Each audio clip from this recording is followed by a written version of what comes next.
Assalamualaikum warahmatullahi wabarakatuh. Saya Muhdi, Ketua PGRI Jawa Tengah. Kami sebagai Ketua PGRI Jawa Tengah merasa bersyukur dan berbahagia bahwa guru di Jawa Tengah secara umum kalau dilihat dari kompetensinya cukup bagus ya. Hal ini juga dibuktikan misalkan beberapa waktu yang lalu kami dihadiri oleh One Team Press, tim One Team Press ke sini.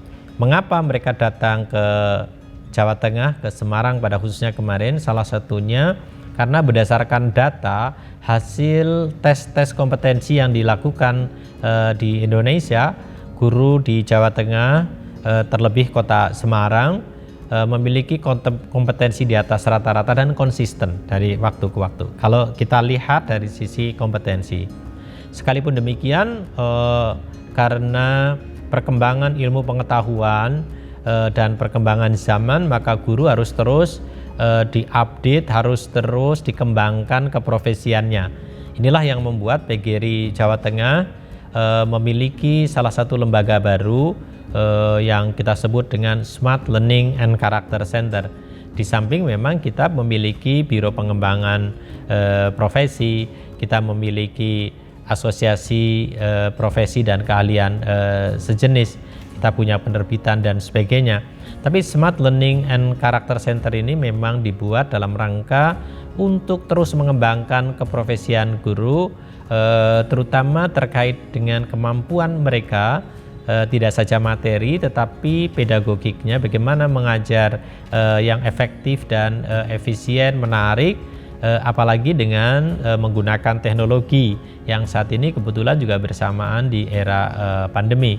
Tapi lebih dari itu juga bagaimana mendidik karakter anak, termasuk kali ini harus dengan teknologi informasi atau online yang penuh tantangan.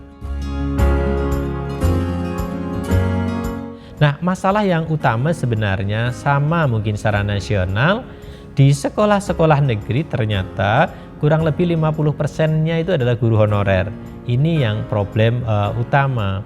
Sebagus apapun mereka, setinggi apapun kompetensi mereka, apabila kesejahteraan mereka tidak diberikan jaminan, maka mereka itu akhirnya juga secara manusiawi akan menurun, akan enggan terus meningkatkan kompetensinya.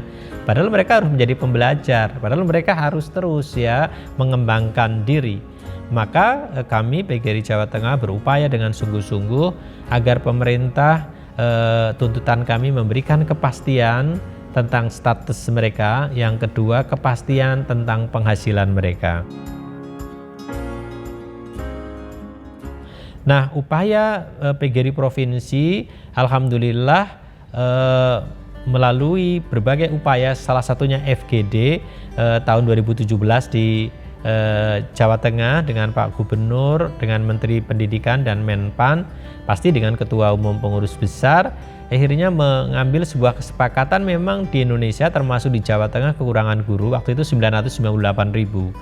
Nah, hanya problemnya bagaimana cara menerima mereka dalam jumlah yang sangat besar itu. Waktu itu ditarget setiap tahun akan dilakukan penerimaan sekitar 100 sampai 200 ribu. Termasuk waktu itu di atas 35 tahun melalui skema P3K. Namun demikian, karena Mas Menteri ini nampaknya melihat atau sepakat dengan kami bahwa untuk menghasilkan generasi yang unggul, kuncinya ada pada guru yang kompeten dan memiliki kesejahteraan. Sejahtera itu statusnya pasti dan kesejahteraannya juga cukup ya. Maka akhirnya Mas Menteri mengambil kebijakan, memang faktanya guru tidak saja 998.000 tetapi 1 juta lebih. Maaf kalau 998.000 itu memang tahun 2017. Perhitungannya kalau setiap tahun rata-rata pensiun 50 sampai 75.000, maka ini di tahun 2020 sebut saja kemarin sudah tambah 3 tahun, maka sudah mencapai 1 juta lebih. Maka Mas Menteri membuat program merekrut guru, tapi masih dalam P3K dengan jumlah 1 juta. Nah, kalau ini betul-betul dilakukan pengangkatan secara cepat, saya yakin kondisi guru akan terus membaik ya, kompetensinya akan semakin tinggi, pengembangan keprofesiannya semakin baik. Sayangnya lagi-lagi pada saat rekrutmen 1 juta guru, ternyata formasi yang disediakan berdasarkan usulan kabupaten kota, kalau berdasarkan yang data kemarin kan hanya sekitar 300 lebih ya, sedikit ya. Jumlah pendaftarnya 500.000 lebih sedikit. Dan sayangnya formasi yang disediakan sebut saja dari sekitar 300 itu hanya bisa dibuka untuk 300 sekian. Dan tahap 1 hanya terisi 170.000. Mengapa belum terisi? Faktornya ternyata banyak. Oh, kalau begitu karena standarnya rendah. Oh, tidak. Karena banyak yang passing grade tetapi mereka belum mendapat tempat. Karena apa? Dia memilih di satu sekolah yang mana formasinya terbatas, peserta yang tes dan passing grade atau lulus itu melebihi dari jumlah formasinya. Akhirnya apa? Masih ada sisa orang yang lulus, di sisi lain ada sekolah yang belum mendapat guru, karena yang daftar mungkin sedikit bahkan tidak lulus. Maka ini masuk tahap 2. Nah, terkait dengan itu maka karena PGRI ingin memastikan mereka segera memperoleh kesempatan mendapat penghasilan yang pasti dan status yang tepat, walaupun kita sebenarnya keberatan kalau P3K. Dulu P3K kan hanya untuk yang 35 tahun ke atas, tapi sekarang faktanya untuk semua, dengan janji bahwa pemerintah akan memberikan kesempatan kepada guru di bawah 35 tahun sekalipun sudah jadi P3K ikut tes CPNS kalau dibuka. Artinya ke depan kami berharap itu juga dibuka CPNS untuk guru, karena ini di sekolah negeri. Nah, untuk itu PGRI Jawa Tengah melakukan pendampingan diantaranya pada tahap 1. Pertama, kita melatih secara online untuk kita berikan pendampingan bagaimana mengikuti tes, diikuti oleh 72.000 peserta, itu jumlah yang sangat banyak. Dan di tingkat provinsi itu dilakukan pelatihan, di breakdown, ditindaklanjuti oleh kabupaten kota untuk melakukan pelatihan. Ada sebagian bahkan yang melalui luring dengan kelompok-kelompok kecil. Akhirnya pada tahun ini kita cukup banyak yang lulus walaupun masih jauh dari harapan. Bahkan secara jujur karena kami menyampaikan juga ke Pak Dirjen pada saat pengumuman, kami juga menyampaikan terima kasih, dan Pak Dirjen bahkan Mas Menteri juga WA ke saya, terima kasih atas kerjasamanya, dan Mas Menteri berjanji terus berkomitmen untuk membantu para guru honorer. Dan kami dari PGRI Jawa Tengah tentu akan terus memohon agar Pak Menteri, Mas Menteri itu memenuhi janjinya, 1 juta guru termasuk kebutuhan di Jawa Tengah itu bisa dipenuhi dan prioritas dari guru honorer. Memang guru kemarin mengalami masalah pertama pada saat mendadak daringnya.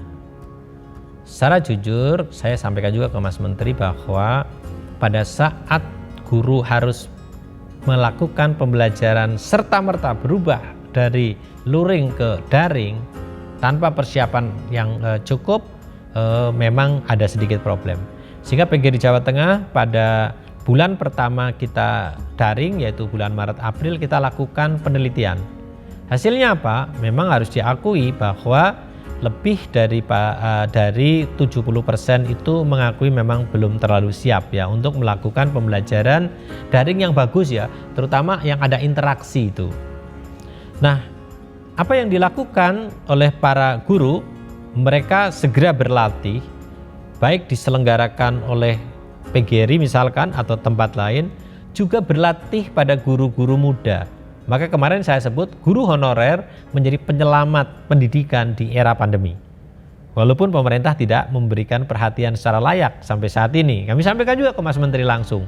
Saya malah nyebut kalau kemarin tidak ada guru honorer, pendidikan kita sudah kolab ya.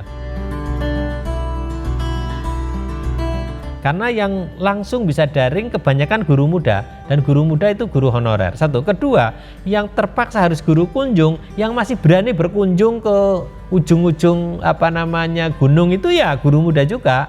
Guru tua sangat terbatas, maka kemarin tertolong ya oleh itu.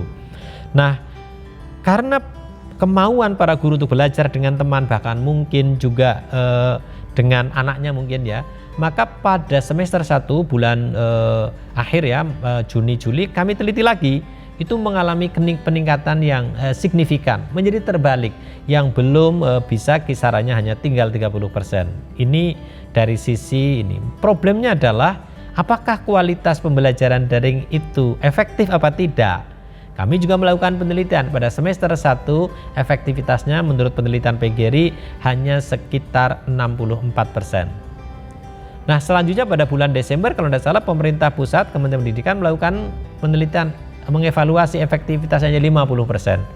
Bahkan Kementerian Pendidikan mengatakan 20% itu potensi loss learning atau learning loss. Kenapa? Karena mereka tidak memiliki akses untuk melakukan pembelajaran daring. Yang kedua, karena mereka tidak memiliki pendamping, yaitu orang tua, karena alasan orang tua bekerja atau mungkin orang tua tidak mampu melakukan pendampingan. Nah, ini yang terancam betul kemarin dalam penelitian kita. Nah, terkait dengan guru disibukkan dengan apa ya, tetek bengek, yang paling banyak itu sebenarnya administrasi ya. Administrasi. Kalau untuk terkait pengembangan keprofesian mestinya tidak.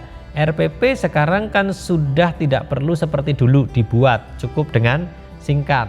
Hanya masalahnya dari dulu sudah ada yang standar, sekarang harus buat sendiri. Ini yang pasti disibukkan, tapi sudah sekarang tidak perlu banyak-banyak.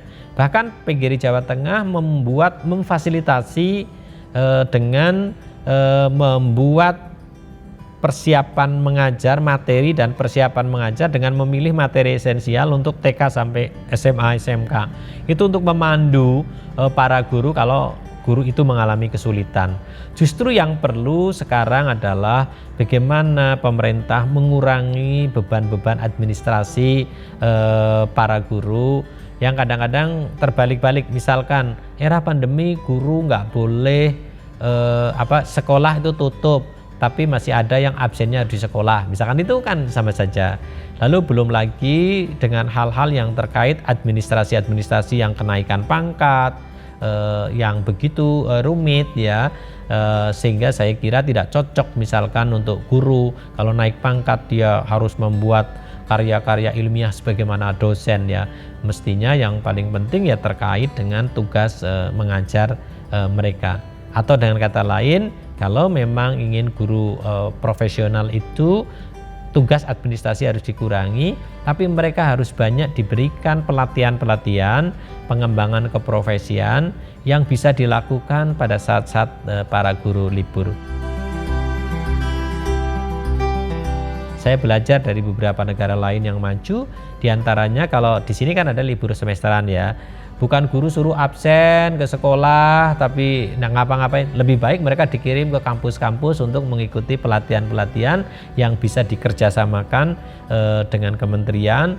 Guru tinggal dijadwal, misalkan setiap guru berkewajiban minimal 2 tahun sekali mengikuti pelatihan selama 1 bulan misalkan di kampus. Wah, ini saya kira kalau itu terjadi maka para guru ini akan update terus terhadap ilmu pengetahuan dan model pembelajaran yang ada kebaruannya.